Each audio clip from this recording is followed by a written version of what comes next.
Hello, everyone. Thank you so much for helping in. It's a great pleasure to have you here. Happy New Year, by the way.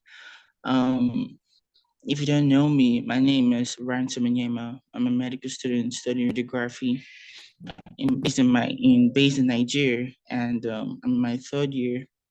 And apart from my medical studies, I'm also a medical content writer. I do all of writings based on medical articles, white paper projects, research-based projects, scientific projects for a couple of healthcare and pharmaceutical companies, and also for personal clients I work with. So today I have an amazing guest speaker. Hey, Melinda, could you introduce yourself to the audience? Hello, my name is Melinda Kassandra Lopez. I'm a third-year medical student here at the University of Minnesota. I am so excited to be joining you. Thank you for the invite to be just sharing this platform. I started my social media pages at Futura Doctora Lopez between middle of my first year of medical school.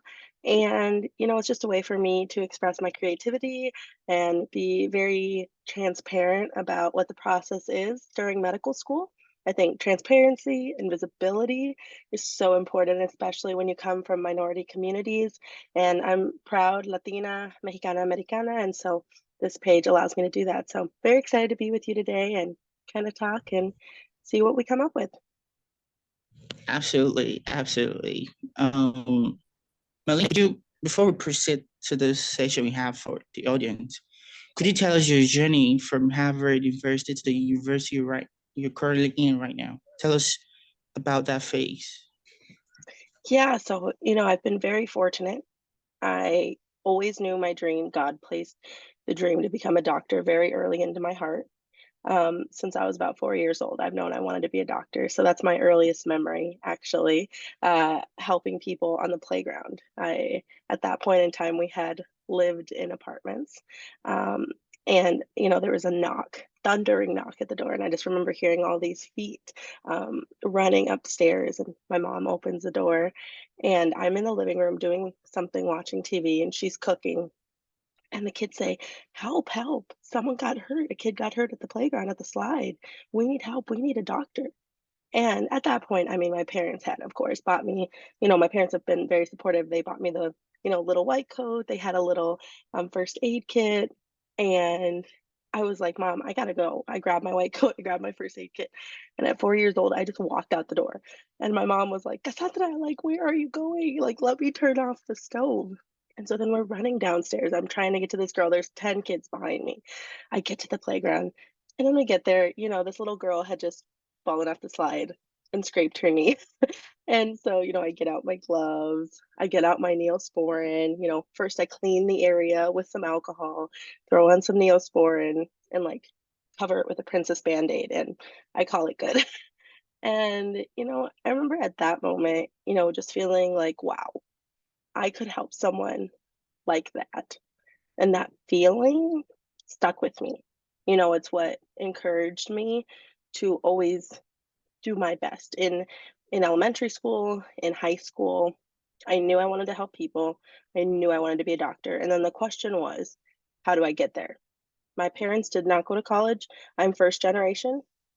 My parents were migrant workers. And so our family didn't have any idea, truthfully, on how I could gain entrance into medical school. And, going from migrant worker to medical school, that itself is just such a huge gap. And my parents were incredibly supportive, though, and God just opened all the right doors. When I was 15 years old, I applied to nursing school, and by the grace of God, I got in. I was the first high school student in the state to get acceptance into medical school or into nursing school at that age, at that time. So when I was an 11th grade student in high school, I was also a licensed practical nursing student. And like subsequently, I was doing both. So I was doing about 7 classes at my high school and 9 classes at my college for 2 years because I needed to finish my nursing program and do my high school classes and meet the requirements. So, I was kind of living a double life, it felt like at times. I mean, I would go to high school, I would cheer, I was a cheerleader, I would play softball, I played softball, I was on the yearbook team and I would do those things. And then I'd, run over to the hospital. At the end of the period, seventh period, I would change into my scrubs, and the hospital was across the street from my high school. So I would run over and I would work from like 3 to 11, 3 to midnight, because that's when my clinical hours were that I needed to be there. And so my days were long and it was difficult. I think I was 16 years old when I started the nursing program initially. And, you know, I went into it not really, just at that period of time when you're 16, the world is very black and white. I mean, even as an adult, sometimes it is. But during that program and learning, taking care of people, taking care of patients, I was like, wow, this world is not black and white. It is gray and it is tinged and it's everything in between. And I was learning from my colleagues, my nursing colleagues. I was learning from my teachers. And the support that I received from my college institution was incredible. And everything, I was doing everything that a normal nursing student would just at 16. I was doing like pharmaceuticals, I was doing like nursing of the adult, care of mother and child. I was doing everything that was required of me, plus all my high school classes. So I was very fortunate. I mean, I had times in there that I was so overwhelmed by the sheer amount of knowledge that I just would say, hey, God, like, let's talk. Let's talk because I need to talk. And I think what always gave me the confidence, maybe, or what always gave me the, okay, I'm ready to step forward, is knowing that wherever I stepped, I was never stepping alone. It was never just me. And while, yes, I worked hard to get to where I am, it is only possible by God's glory because of His grace and because of His plans for me. And so when I was 17, I graduated and became a licensed practical nurse through the state of Minnesota in the spring. And then in the fall, I started my senior year of high school. Now I was in my registered nursing program, and the same thing was applying, but I was at this point a leader within my nursing colleagues. For my LPN, my licensed practical nursing graduation in the previous spring, I was chosen as the commencement speaker by my classmates and my colleagues. And that was an honor. And I was also part of um, the nursing advisory committee. So I sat as the student representative with the, dean of the nursing school, with the professors, and basically served as an advocate. And that's actually where I also found that I really loved advocacy. I love representing people. I love being a voice for those who are afraid to share their own. And so moving forward, started my senior year of high school, started my registered nursing program, did all my requirements. I maintained a pretty high GPA, which I'm very, very blessed. It was a lot of work, so I'm very happy for that. And then finished my registered nursing program, and I graduated from my RN school, um, became a registered nurse, and also spoke at commencement as the chosen student speaker once more. And it was really nice to kind of close off that chapter of my life. I'd had really influential people in positions that God had placed there to guide me when I needed to be guided. And then, so I graduated from nursing school, became a registered nurse, and then I graduated high school. And so it was, now that I think about it, I just, from every single step, every single door that opened, I didn't do it on my own. I would have never been able to accomplish that on my own because the timing was perfect. And the only perfect thing is God. And so, I finished high school, finished nursing school, did all those things. And then I had already obtained technically 3 years because I had done so many classes, and I did those 2 at a community and technical college, but I was taking so many classes that it actually served as 3 years of undergraduate. So I just transferred to a 4-year university and did 1 year, and I graduated college with my bachelor's of science in nursing in a year. And there I was also involved in student government, I was actually the ACE officer handling procedures, protocols. Those are things that I enjoy of the student body and student government, and got inducted into the Sigma Theta Honor Society for nurses, and was also the nursing representative there. And I actually led a university-wide change to allow for the recognition of honors within the nursing program. And so now, thankfully, all the nursing students that go through there receive the honors that they have worked diligently for. And so I graduated there in May 2020. Back in March is when the pandemic started, and I was on the front lines. I worked as a nurse manager and an infectious disease nurse for part of that initial wave of 2020. And that was really difficult. I, I was 18 and I saw so much stuff.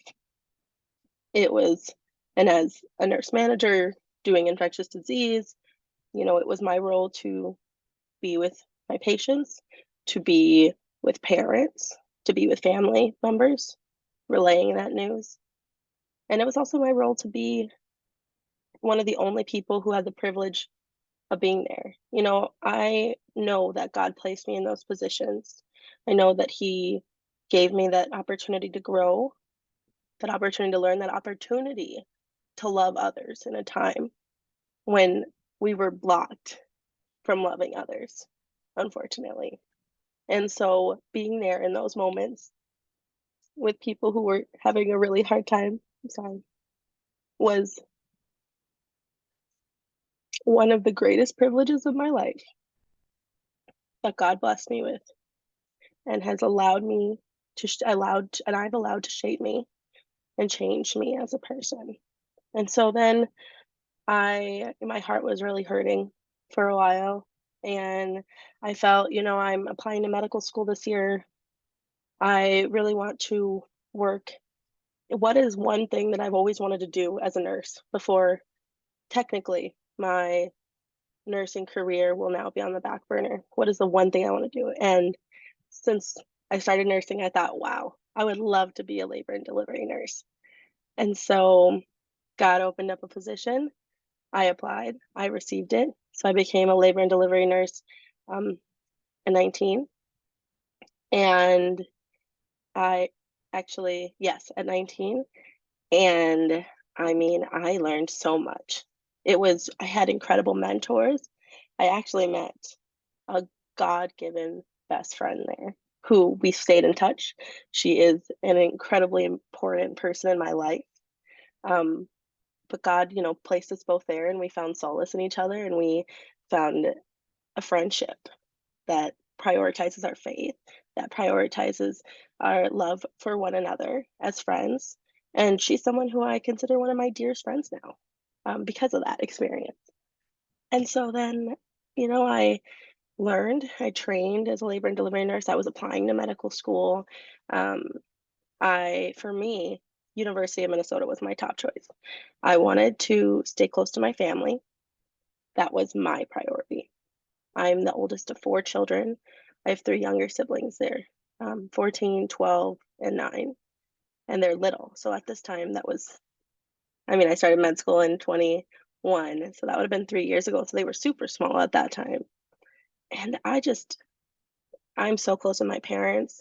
God has given our family strength, and I'm so fortunate for that. So, like for med school, I wanted to be close to home. Minnesota was the best option. I stepped foot on the Duluth campus where now God opened the door for me to go to medical school, and it felt like home. It felt like I could find a home there. And so I got into medical school. I finished off my time as a labor and delivery nurse. And so then I started medical school fall of 2021. And yeah, so that's kind of what I guess my journey from my childhood to being a nurse, to graduating high school, to working over the pandemic, and then now to getting into medical school look like. This is so crazy. Like you're young, those things. I'm really speechless right now, honestly. Like, my goodness. Wow. Wow, that's so touchy. Like, I believe that the audience will really get emotional, when you're sharing your journey, Thank you. and thank you so much for sharing that. I was really touched by your story, and I love the Thank fact you. that your belief system is working in accordance with your plans, and Hmm. that's really amazing. Amazing. Congratulations. Thank Wish you. the best in your math. Cool. Now, let's go into the main questions. Now, the first question goes this way. Are you ready? I'm ready. Now, how do you balance your commitment, right, and faith in your family with the demands of med school and your future career as a medical doctor? What are your thoughts on that? I just refuse to give in. I I refuse to allow it to change. It hasn't been easy. It hasn't been a walk in the park, let me tell you. There's been a lot of sleepless nights. My family lives 4.5 hours away, and I make that drive about minimum 2 times a month, usually closer to every weekend. I love my family, and they mean the absolute world to me. And I just refused to allow this experience to be something that I wouldn't love. And if it did not allow me to see my family, I wouldn't love it. And so I said, God, I'm in. I When I prayed to get into medical school, I said, I'm ready. You're not going to get another medical student. You are going to get someone who not only succeeds in medical school or makes it, but who thrives, because that's the type of person that I am. I knew I would thrive here. And thriving here for me means being with my family. It means coming home, and it means being in my culture, and it means all of those things. And so I just said, when can I go home? When can I work it into my schedule? Because it is a priority for me to work it into my schedule. And my commitment to my family, I'm the oldest daughter. I do have that commitment because I love them so much. And because being home is where I feel full. It's what fills my cup so that I can go back into the world and do all the things that God calls me to do. And then I come home to recharge and I go again. And so when you have something like that in your life, for me, it's my family. But when you have something like that in your life, whether it's, friends or family or, your cat or whatever it may be, you that has to remain a priority, especially during medical school when the demands upon you are so extensive. Medical school is so difficult academically that you have to have a way to recharge and to fill your cup. And so for me, succeeding in medical school is partially contingent upon my family because they are who does that for me. And so, it went without a question saying, yes, I'm going to be moving away from home, 4.5 hours away, but I refuse to let that change us. And I come home and it's like I never left. Wow, wow, wow. Whoa, Melinda, that was so deep. That was so deep. That was so Thank you. deep, honestly. That was so deep. I love the fact that you put God first, you put your family first, regardless of the ups and downs. Because I'm in Hmm. med school, studying Yeah. radiography. You know, med school is a whole nother level. Hmm. It's a full-time job already. So if you're having third parties attached to it, your med school, you're doing this, you're doing that. It's kind of like it makes someone insane. It Hmm. can affect your mental health. But the Yeah. way you're going with it, putting God first, putting your family first in everything you do, that's incredible. And I believe that the audience needs to follow this path.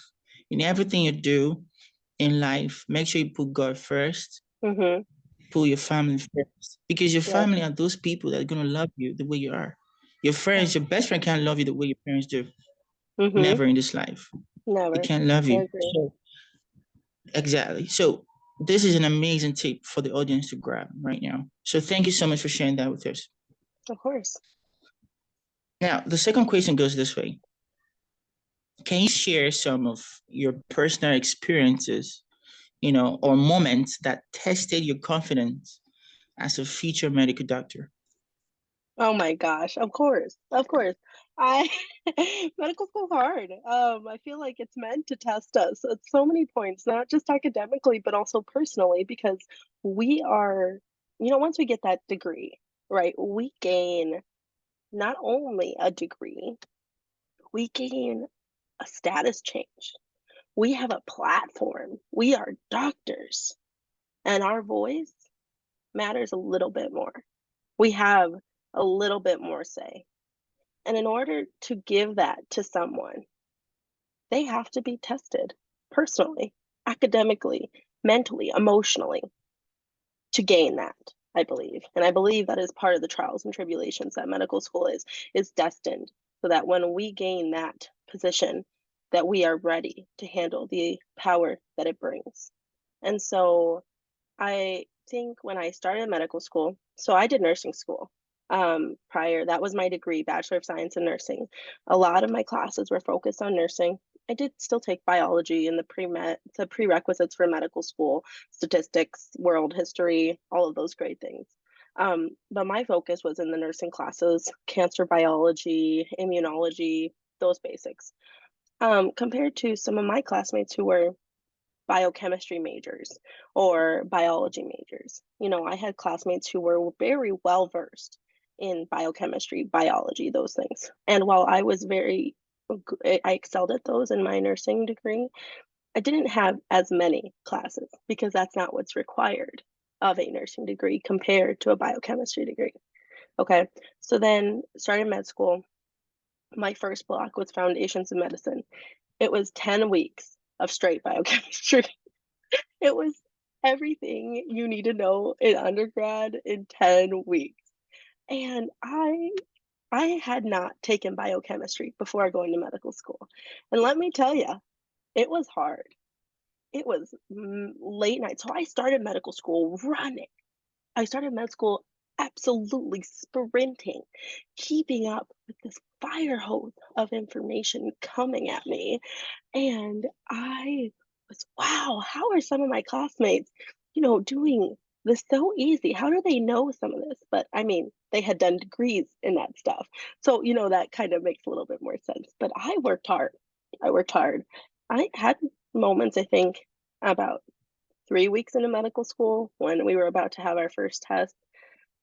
I I called my mom and I just said, Mom, I'm so tired. I'm so tired. I feel, I know I'm smart. I know I'm capable. I know that God wouldn't put me here if I was not meant to be here. But I just feel tired. How do these people know so much right away? And will I ever know all of this? And my mom, she prayed with me and she said, God is, that we knew this was not going to be easy. We knew that there were going to be trials. We knew that this was going to come. So now that time has come, and this is only the first of many. But let's pray. Let's talk to God because you aren't alone. You're not taking that test all by yourself because I think I had said, I'm taking this test all by myself. I'm so scared. There's so much information. And my mom said, You're not alone. You're not alone. Let's pray. Let's get you back to where you need to be. And I said, You're right. You're right, Mom. Thank you. And we prayed. And I felt a peace. I pray for peace. I think a lot of the time that I pray for the spirit to comfort my soul is a big part. I feel like personally, when I'm nervous, my mind goes very quickly and my heart starts racing and my mind's a million places. And often when I pray, I ask for God to bring me peace because that's what I need. And I ask for his spirit to fill my body so that I can focus on the tasks that he set in front of me. And at that moment, it did. I took my test and I did wonderful. And, I was excelling in that unit and I did very well in medical school. But, in that first block, I felt like I was working twice as hard and I was still receiving the results, right? But so I mean, keep in mind, like, I was working twice as hard now for 10 weeks, like, going, like, this is what medical school is gonna be. And then the next unit started. So I passed that, did great. Next unit, which was skin MS, so skin, musculoskeletal, all like the derm, um, you know, physical exam, arms, rotator cuffs, knees, all that stuff. And oh, I loved it. I loved it because it was no longer the biochemistry foundations of whatever and everything that that was, but it was now clinical application. It was, how do I take care of patients? How do I incorporate that into care? If I saw that, what would I think? And because of my nursing knowledge, that was my favorite block. I excelled with in it, just knowing. My best friend in medical school, who came at a point in my life when I I'm so thankful that God put her there. She and I have been each other's rock during medical school at the university. She is such a godly woman. She is so faith driven. And together we were able to find a home that we made, a safe place together as best friends. And that friendship is something that I cherish. And, she was a biology major and I was nursing. And when um, we hadn't met until after that first 2 months of med school, and we would study together. And she was like, "How do you know that?" And I'm like, "I just do. It just is because that's how clinically you would think of it." Because I know how to think clinically because I was a nurse for 3 years before going to med school.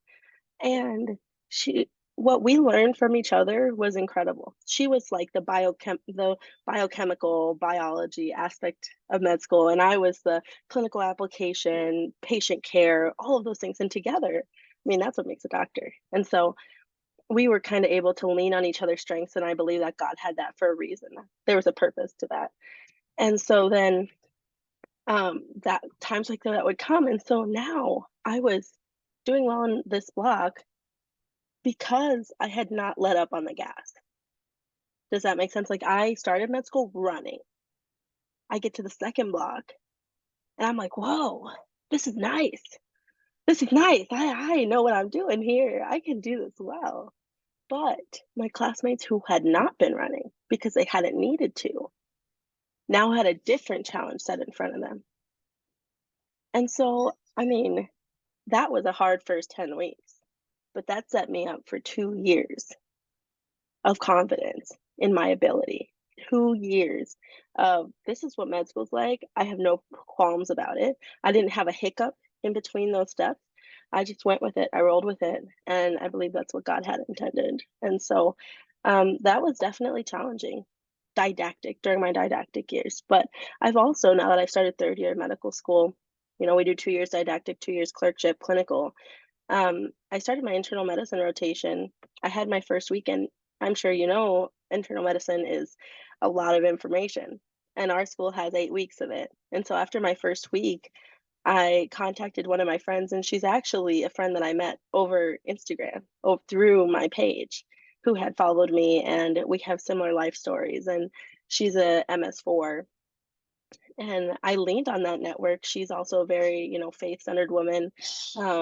I would recommend anyone to follow her. I think her handle is His Bride White Coat. She is a MS4. She is a pastor's wife, and she is just incredibly strong in her faith. And so I reached out to her and I said, "Hey, I'm in this first week of internal medicine, and why do I feel like I know nothing?" I mean, I just, studied for STEP. I know so much knowledge. And I just said, "Hey, I feel overwhelmed. Is this normal?" Because I hadn't, felt that yet. And she said, "Oh, yeah, that's normal. That's completely okay. Everyone feels that way because what you're learning there is not to know everything. You're learning how to do oral presentations, you're doing how to do patient reports, you're learning how to do, admissions and discharges." And she's like, "Just focus on those and you'll see it come together." And I said, "Okay."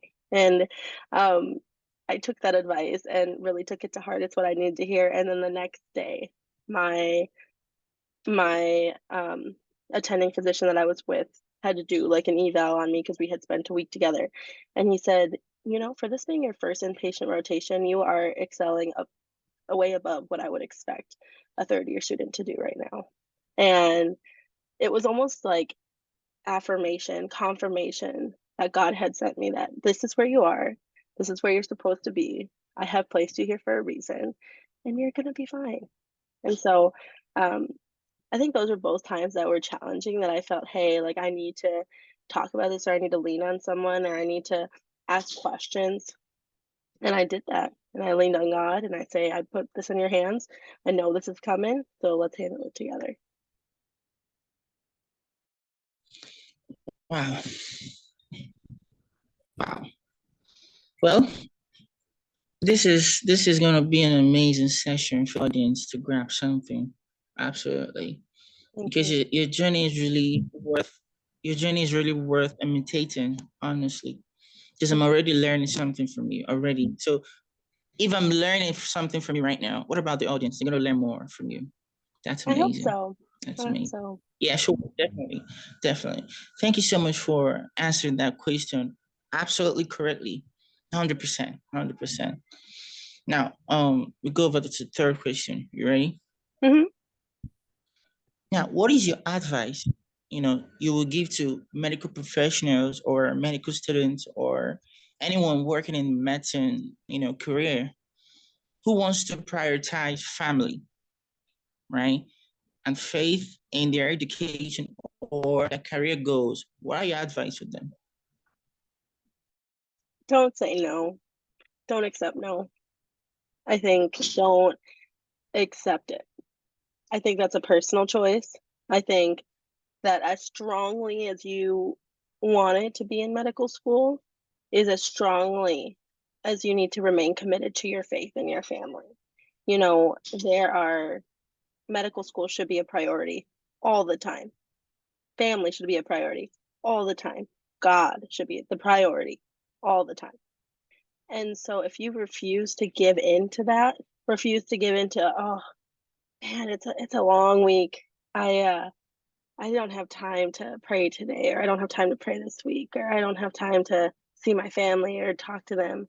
I think there's always ways to 5 minutes, right? 3 minutes, 2 minutes, 1 minute. You can pray in any of those times. You can pick up the phone and give your mom a call who's missing you, any of those times, and connect and feel your heart fill. You can find those ways to prioritize both, because the way that I look at it is it's not only prioritizing your family and your faith, right? It's prioritizing you and your health and your well-being. Medical school is so emotionally taxing. Psychologically, it's its own realm of difficulty. But what fills me, what makes me happy is my family, is God. And so I think in doing all those things, it makes me joyous. It brings me warmth and safety. And those are what I need. I'm in a very turbulating point in life in medical school. And it's so important that wherever I go, that I have that. And so not only does it make me prioritize them, but it also prioritizes my health and well-being so that I can become who God has planned for me to be, so that I can become the child that my parents raised, and to do all of those things. I think really if you're going into medical school and you're saying, "Hey, I know I have to make sacrifices." You do, don't get me wrong, but make sure that you're sacrificing the right things. I mean, you probably won't have time to game every night. You probably won't have time to, go out to the bars every night or to go to the brewery, or do all these things that are going to take up lots of time. But you will have time to see your family if you make time. If you prioritize it, prioritize God, if you prioritize all of those things, you'll have time. And so I think that's really important to remember as you're going through medical school, because it doesn't always feel like it. I know it doesn't. I've had times where I'm just like, oh, I'm so stressed, I'm so overwhelmed, I'm so overworked. My mom says, come home. And I come home. And all of a sudden, all these things that seemed impossible are now possible. And so I think that's for anyone wanting to do all those things, it's possible. Just don't take no for an answer. Absolutely, absolutely. Sacrificing the most important things in your life is amazing. That's an amazing tip. That's really an amazing tip. Um, thank you so much for answering that question, Doctor Melinda. Almost, Oh, doctor. almost, yeah, almost. I wish you the best, though. You will Thank definitely you. achieve more than that. Yeah, I'm here to cheer you on, whenever you need. And the audience too. I can't wait to call you the doctor, and not I can't just wait. Lopez, not just Melinda, just Dr. Melinda Lopez. You deserve it, honestly. Thank you. So yeah, absolutely. So the fifth question goes this way. The fourth question, rather. Um, what problems do you encounter as a medical student? Then how did your faith, your belief system, and family support you or help you overcome these challenges? Where you explain that faith first to learn from you? Yeah, I think that kind of ties into the last one a little bit in terms of how my foundation is always the same, right? So trials come up in terms of assignments or exams or particularly challenging requirements of me, right? That always comes back to I'm not handling this alone. I don't have to. I don't have to handle it alone because I can't do it by myself. No one can. And that's okay. Like I know that part of coming to med school, we are all competitive individuals. We are all academically excelling individuals.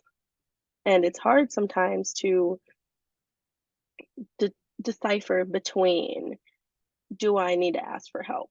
And the question is always yes.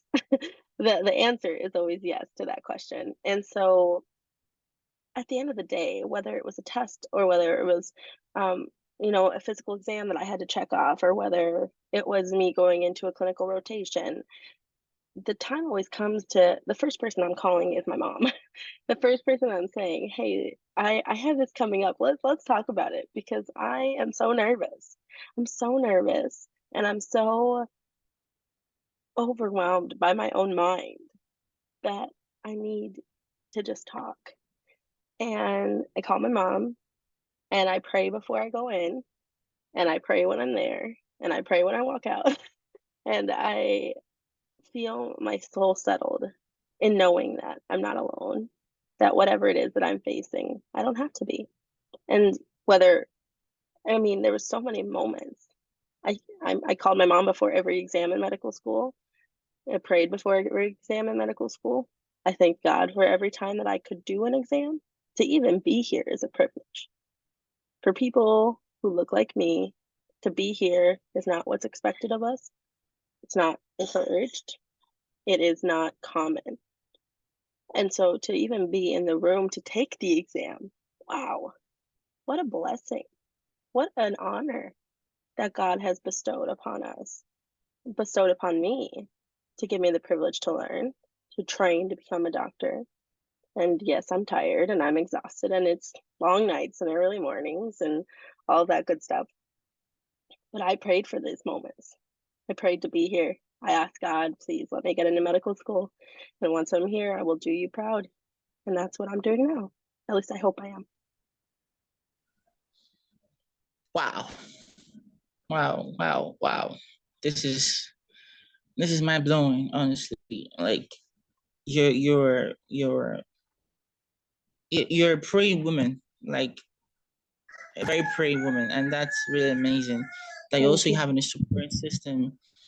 Your family is really backing you up, and that's the major thing. Hmm. Having a real support system. I was speaking with a medical student, currently in fourth year in Harvard University, your former school. So she told me that we're done with the 18s. I'll upload that maybe next month or something.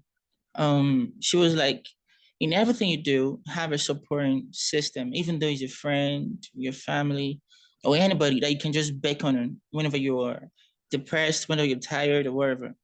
And that's the same thing to you, that your family is like your backup system, and God Mm-hmm. too. That's really amazing. That's really amazing. Thank you so much for explaining that for us. The fifth Absolutely. question goes this way. Now, as the future medical doctor, okay, all right, how are you prepared, right, to incorporate your belief system and values into, patient care and interactions? What are your takes on this? I think that's a great question. It's really important for me that all the love and care that I give as a physician, it stems from my love for God. It stems from my desire to fulfill the fate and the destiny that God has chosen to give me. Right. And so in doing that and how I see patients and God, I think one of my favorite sayings is that God is the divine healer. He is the great physician. God is perfect. And in becoming a doctor, I hope to be God's hands here on earth, to be able to provide love and comfort and care, to be able to provide an understanding with my patients. And I also think that right now, especially, it's challenging times being a Christian within healthcare and in medicine, and putting that faith first. But I know that I have many future patients who will be comforted in the fact that I believe in God and that I have given my soul to Him, and that what I'm doing is in honor and in glory of Him. And so I hope to incorporate it. And I hope that when people see me, they see the way that I care for people, they see the way that I love people, that they can see God, that they see what is it that makes her life full. I hope that people ask me that. I hope that when people ask me about their journey, that they give me an opportunity to speak about God. I hope that they ask, what got you there? How did you do that? How did you do college at 15? How did you do nursing school at 17? And I say, honestly, God.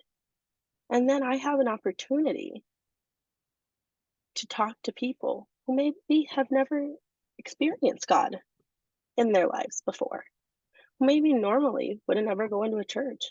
Maybe I was placed in their life to just pique that curiosity, to use that time to pastor to them in ways that they weren't even expecting, in ways that I wasn't expecting. Because truthfully, in my life, I think a life well lived is a life putting God first, putting family first. I look forward to creating my own family and to making sure to raise my children with God as the forefront of their belief system, knowing that they can do anything. Scientists, you got it. Academic, you got it. Scholar, doctor, astronaut, you got it. Because whatever goal that God puts in our hearts is not in vain. We are not given a calling if He does not give us the resources to do it. He does not give us something that we are not able to achieve with Him. I always like to say, there's one quote that everyone knows, and it's, God will never give you something more than you can handle. I don't believe that's right. I do believe that God gives us more than we can handle so that we turn to Him. He gives us more than we can handle so we can turn to Him. We ask for His help. And together we are able to accomplish something. It's never just us. And so I hope that as a physician that I'm able to be a role model, a leader in my community, to the children I'll take care of, to the families I'll take care of, to the patients. And that when they see me, they ask, what brings you joy? And I can say, God.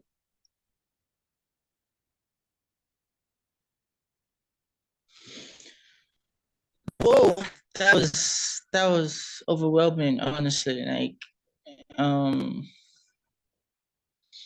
you really have a lot to present to the world, and the word is yet to hear from you. I believe that. The word Thank is you. really waiting for you, honestly, because your journey is really inspiring, honestly. Thank you. You know, because I've been following your journey for a while now, so I think I was overwhelmed. Like your journey, and you started so young, achieving this greatness, and that's really amazing. Like really amazing, because Thank you. all these achievements you're having should be around in the 30s, you know, 40s, 50s, you know, but you started at 16 or 17, right? And that's man, that's crazy. Honestly, I must be very frank with you. It's really amazing, like really amazing. Thank And you. before we proceed to the fifth question, why did you proceed for another degree since you're done with your nursing? Why did you Hmm. proceed? You want to go to med school? Just throw a little phase on that. Let's proceed to the next question. Yeah, I always knew I wanted to be a doctor. And so for me, nursing school was, when it started, a stepping stone because I knew that I wouldn't be happy 4 years in a classroom doing biology. I'm sure I would have done well and I would have excelled because I love those classes. But I knew that I personally wouldn't be fulfilled by that because at 15, I was itching to help people. I wanted to get out there. I wanted to help people right now, and I didn't want to wait.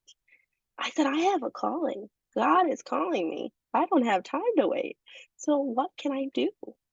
And I was 15 when I started college, and I did a lot of classes.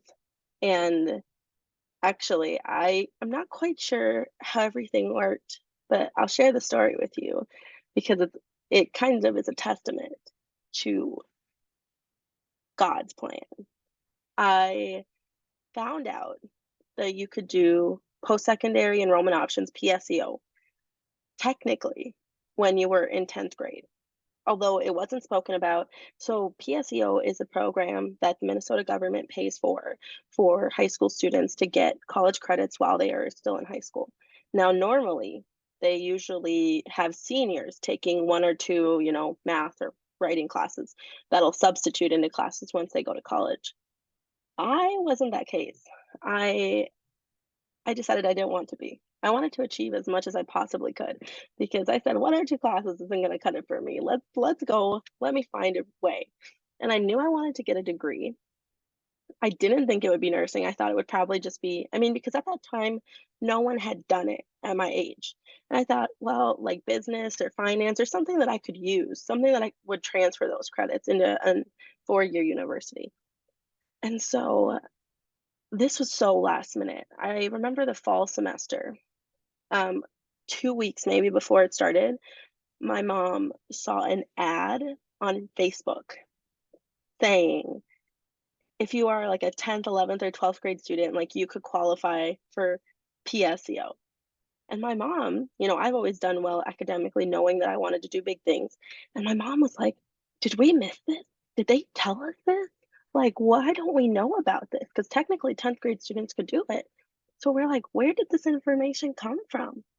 So we clicked on the ad and then it led us to, if you are a eligible student, you could qualify to do these classes. And we're like, okay, so this was, I want to say, the Tuesday before classes started at the college. And we thought, it's late. There's no way that this is going to happen the way that it needs to happen.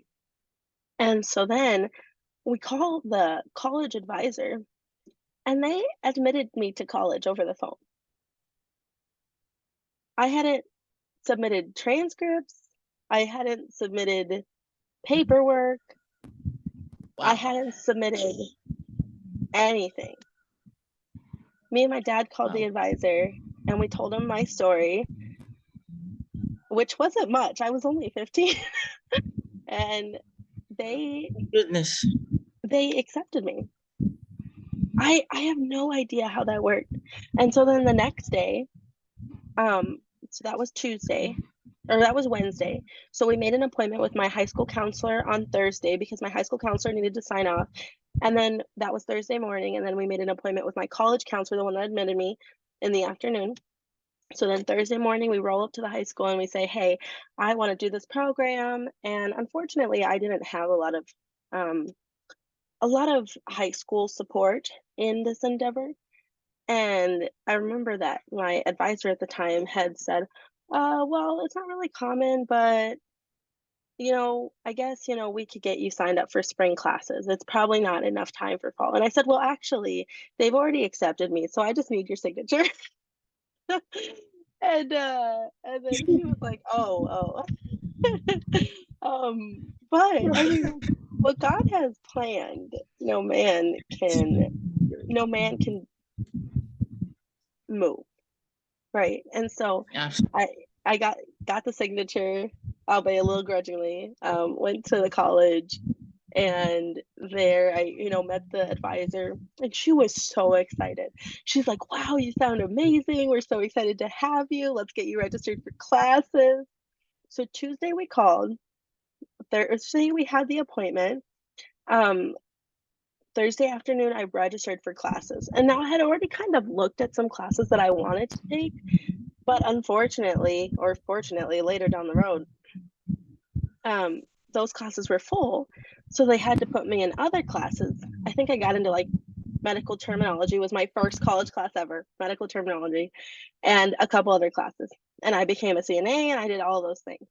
Okay, so now spring rolls around and my mom sees another Facebook ad that said, if you have these prerequisites, you can apply to nursing school. And so my mom clicks on the ad.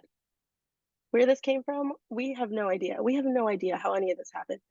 We click on the ad. So then I call my college advisor and she transfers me to another advisor because I was on a different campus. So then I go travel there and I said, hey, I want to do this. And she's like, oh, okay, we got to get the prerequisites. And I'm like, actually, I already have them all done. The classes that I got placed into because the other ones were full were the exact prerequisite classes. The classes that I didn't know I wanted were the ones I needed. I needed my CNA. I had already done that. I needed those classes. I'd already done that. And I just needed to take a test, like a nursing entrance exam test. And I did that. And she's like, well, I can't guarantee anything. We've never had this done before. We've had high school seniors who are in their senior year of high school apply so that they could start the year after they graduated, but they hadn't gotten in. And so she told me, we've had a couple of high school students try before, but no one's gotten in. So I can't guarantee anything. And I said, I don't need a guarantee. I got God up there looking out for me. I just need a chance. Just can I have a chance? And she was like, okay. So we got my application ready. I wrote up all the things and I submitted it. And I actually think I kind of forgot about it. I mean, that was in January. I had applied when I was 15. Um, and I kind of just lived the rest of my life. I was doing my classes. I was doing my um, doing my sports. I played softball. I was just going. And then my mom calls me and she says, hey, this fell in the mail today. And I said, it was a letter from the university. It was like April or May now at this time. And I was like, oh my gosh. And so then I felt all this anxiety and nervousness and nerves for months of waiting for this envelope. And so my mom drove to school because at that time I was now driving. So I had my own vehicle. So she met me where my high school was, which is like 30 minutes from my house. And we got off at the gas station. And I was like, like nervous. Like I prayed before I opened it. And I'm like, Mom, like, what if I didn't get in? And she's like, then it wasn't for you.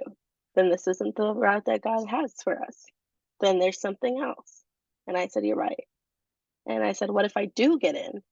And she's like, then we'll see. And so I opened it and I got in. I got into nursing school when I was 16. And it was just, I mean, I don't really know how any of that happened, how any of that turned the way that it was supposed to be, because it was all so perfect. I mean, I speak with my advisor. I spoke with her. She was the dean of the nursing who allowed me into the program. And I said, "Thank you for this opportunity. Thank you so much." And she said that she just had a feeling that I should be there. She had a feeling that I was meant to be there. And she's also a faith-based woman. She's also lives a life driven by God. And I just think that God, that there was a reason, that there was a plan. And I just rest in that. Melinda, Yeah. you almost killed me, honestly. Like man. Wait, that was God's grace, like really God's grace, and that's cool. That's really cool. Wow, my goodness, I don't know what to say again. I don't know. So like, this is miracle in evidence. Wow. Yeah, I believe. I believe so. Yeah, I believe that the audience now needs to know that indeed God is real. Yeah, God is real. That, yeah, absolutely. They need to know, regardless of everything you do, God is real. Hmm. So I believe that they will start thinking, say, hey, I need to put God first thing I do. Hmm. And that's really, really number one. Wow. Hmm. Absolutely. This is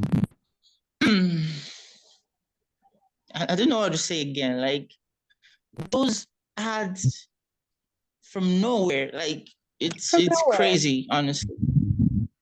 It's nothing That's God in achievable by action, myself. Hmm. honestly. Uh, with God, you can achieve everything, and that's your story, honestly. And I'm really happy for you. Thank you.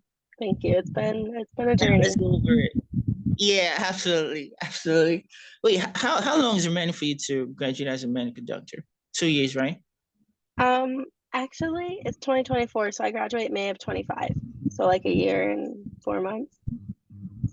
Same as me. It's many a year plus for me to graduate and become a radiographer, and then I would just love to like work for like 3 to 5 years as a Hmm. radiographer. Because radiographers are not medical doctors; they are Mm, radiation scientists or technicians or something. So I don't want to mm, be. I want that doctor title on my name. So right. I don't want to just be answering Rad Ransom, Rad Onyema, something. No, I don't want Hmm. that stuff. Right. So after I'm done with, you know, like working like 3 to 5 years by God's grace, so I'm Hmm. gonna, face challenges, but God's gonna see me through. I'm not gonna Absolutely. do masters. Yeah, I'm not gonna do masters in radiography or PhD. That's for Mm, another day. So I'm right. gonna go back to med school. That'll be I'm gonna awesome. go back to med and medicine under MBBS to medicine under radiology.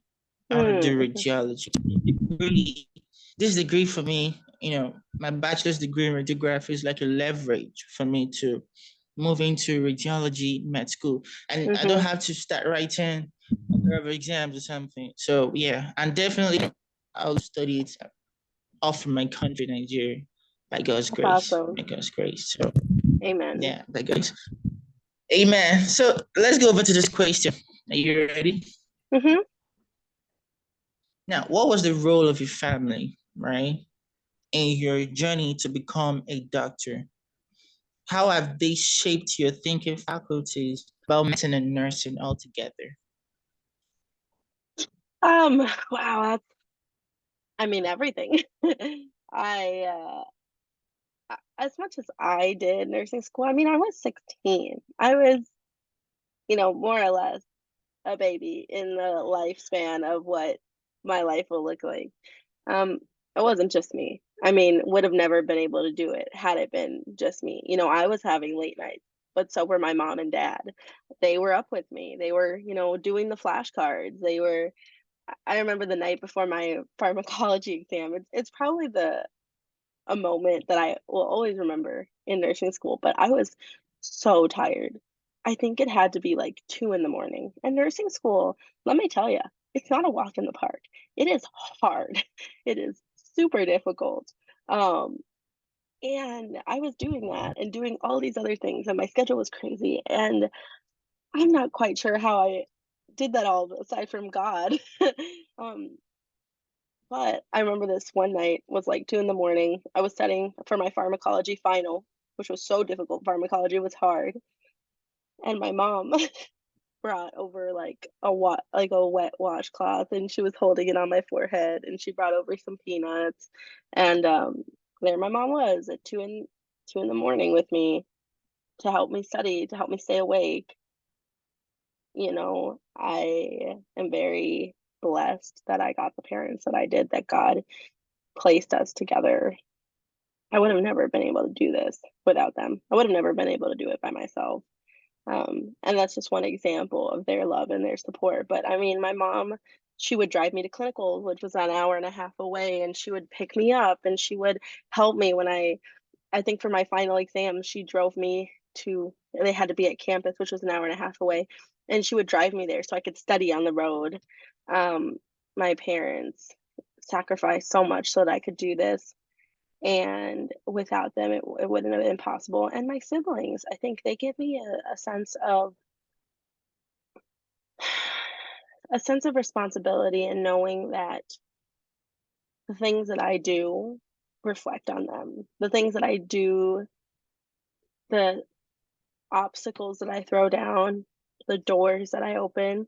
I mean, I'm holding those doors open for them, right? Knowing that, yes, I'm the first, but I'm not going to be the last. And the responsibility to them, I mean, the road is hard.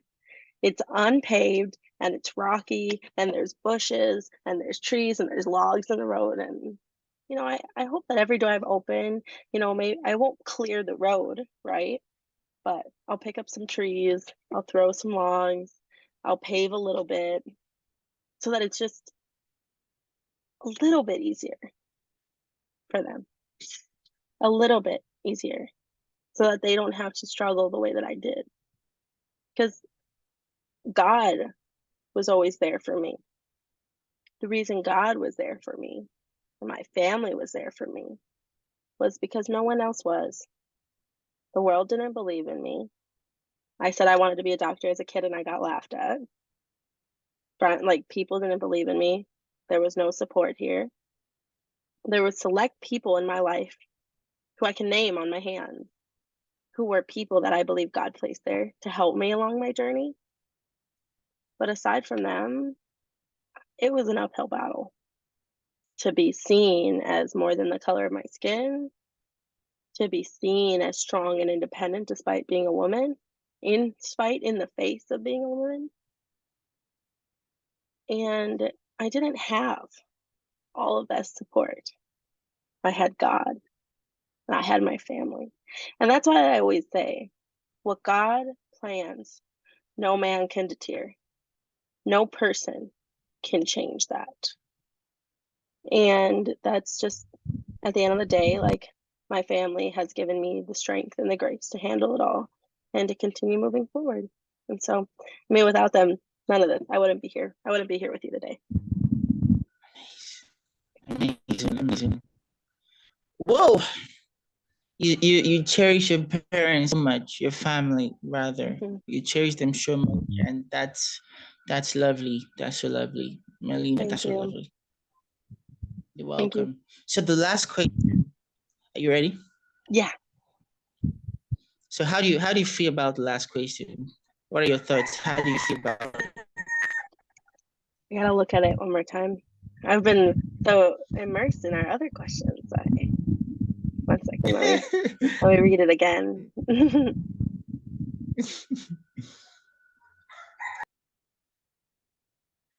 I think that I hope that when people look at my life, that they see that it's been a testament to the trials and tribulations that God has given me, that they see all that I hope to accomplish, that when they look at my life, that they can resonate with it, right? I did not live an easy life. I come from like in a low income home, first generation, first in my family. My parents were migrant workers. Truthfully, we came from nothing. And to be here,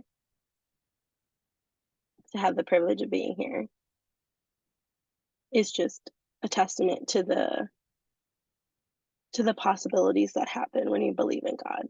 Not everybody's journey will be the same. Not everybody has the same calling, but everybody has a calling. I believe that with my full heart, that there's a reason for each and every one of us, that God puts a purpose in all of our hearts. I was blessed to find that and to notice it early on, but that doesn't work that way for everyone. And that's okay. That's okay, because when God has planned for you to know, you will. But remaining faithful, remaining confident, remaining sure. You can work as hard as you want to work, and you should, but you have to know, you have to understand that when the time comes, when people ask, how did you get here? That the truth is, no matter how hard you work, no matter how much you strive, no matter how much you suffer and sacrifice, that this wouldn't be possible without God. God is the reason. God is the way. God is the truth and the life. And there is nothing that you cannot accomplish without Him. And I think, through my life, I've had times where I've been like, God, I thought we were on the same page. I thought me and you were here. And then He goes over here, and I'm still wanting to be here because I'm human. I'm human, and I sin, and I make mistakes, and I have all of these moments where I'm like, God, I thought that was your plan. When sometimes I mistake my desire for my own plans as God's. And I had a moment when I was like 18 that I just said that the life didn't go the way that I wanted it to, that I thought I had a different plan. And I just said, God, all right, I'm giving you complete control. I'm letting go of my desires. I'm letting go of my desires. And I'm going to follow your will. I'm going to work as hard as I've always have. I'm going to be as confident as I've always been. I'm going to excel in every way that I can, so that whenever you open the door, I'm ready to jump. Whenever the window cracks, whenever the doorstop moves, whenever any sliver of opportunity comes, I will be ready. And from that moment on, my life has been so different. The peace that I have, knowing that even when things get tough, that I can always come back to knowing I've put my life in God's hands. And I said, use me. Use me where you want to put me. Place me where you have destined. Put me where I need to be. And that's not to say my life's been perfect. That's not to say that I haven't had struggled, but it's to say that in spite of those things, I always know that those are not without a purpose. When I say, let me learn, let me grow, I go through something that lets me learn and lets me grow. When I ask God, give me strength and give me hope, I go through something that gives me strength and hope. And, I hope that, when people watch this video, that the takeaway from all of this and from my life and all the things that have happened is God has worked miracles in my life that I wouldn't be here without. And there is nothing that is impossible with God. And we all have the opportunity to live a life that God has planned for us. And I urge you, if you're watching this video, if you're if you're thinking about medical school or any sort of degree, even undergraduate, anything that it is, I urge you to know that you're not alone, to remember that everything is achievable. But I also hope that this inspires you to feel the fire in your heart that is set ablaze by the love of God, by the glory of God, so that you can work hard. Because for people like me, people like us, we have to work twice as hard to get half as far. So you have to put your head down. You have to work hard. You have to work so hard that no one can doubt the ability of your skill. Because when you walk into a room, people doubt that you should be there.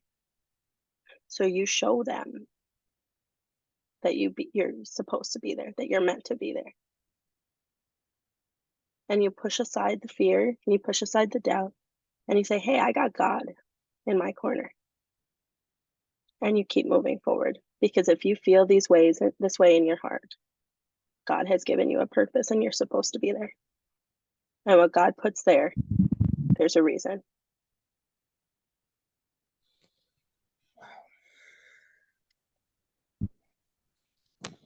I don't know. I don't know what else to say. Honestly, I just need some time to just segment all this right now. Right now, I'm really speechless right now. Man, I believe the audience is gonna grab something off from this session, and Oh, um, hopefully, yeah, definitely. So, if you love this content, make sure you subscribe, share, like, because this message needs to be heard to so many people out there.